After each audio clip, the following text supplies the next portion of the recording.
Κερδίζει έδαφος η νέα τάση αγρότης της πόλης. Κάτοικοι της Αθήνας, θέλοντας είτε να περιορίσουν τα έξοδα του οικογενειακού προϋπολογισμού, είτε για να ξεφύγουν από τις σκοτούρες της καθημερινότητας, νοικιάζουν χωράφια γύρω από τον αστικό ιστό και τα μετατρέπουν σε λαχανόκηπους, συνδυάζοντας το τερπνόν με τα του ωφελήμου. Δικά τους προϊόντα στο καθημερινό τραπέζι, άσκηση και επαφή με τη γη. Το ρεπορτάζ είναι της Λίλιαν Τσουρλή.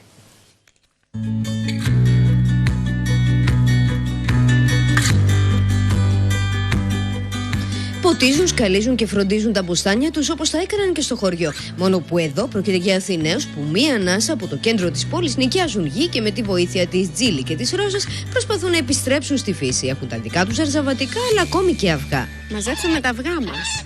Σημερινά! Σημερινά, βέβαια.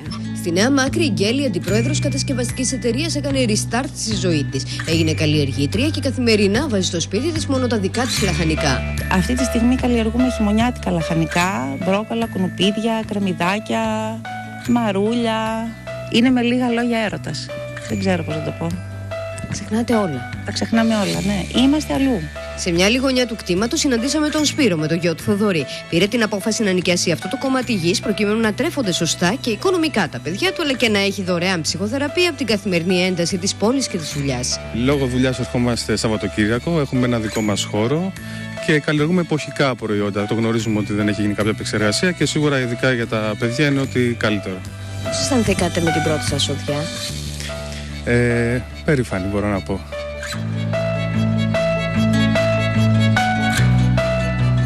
Το αγρόκτημα της Ελένης βρίσκεται μεταξύ Διονύσου και Νέας Μάκρης. Πρώην μεσήτρια πήρε την απόφαση να δραπετεύσει από τους ρυθμούς της πόλης. Τα μέλη της κοινότητάς της φυτεύουν λαχανικά και φρούτα της επιλογής τους, αλλάζοντας τις καθημερινές συνήθειές τους. Δεν υπάρχουν καθόλου φάρμακα εδώ. Δεν έχουμε χαλάσει καθόλου το μικροκλίμα. Έχουμε πάρα πολλά έτοιμα.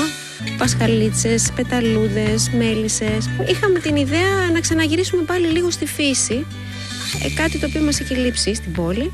Όσο για το ενοίκιο, για 6 μήνες οι ενοικιαστές δίνουν περίπου όσο ξοδεύει μια οικογένεια για τα ψώνια της Λαϊκής επί 2 με 3 εβδομάδες.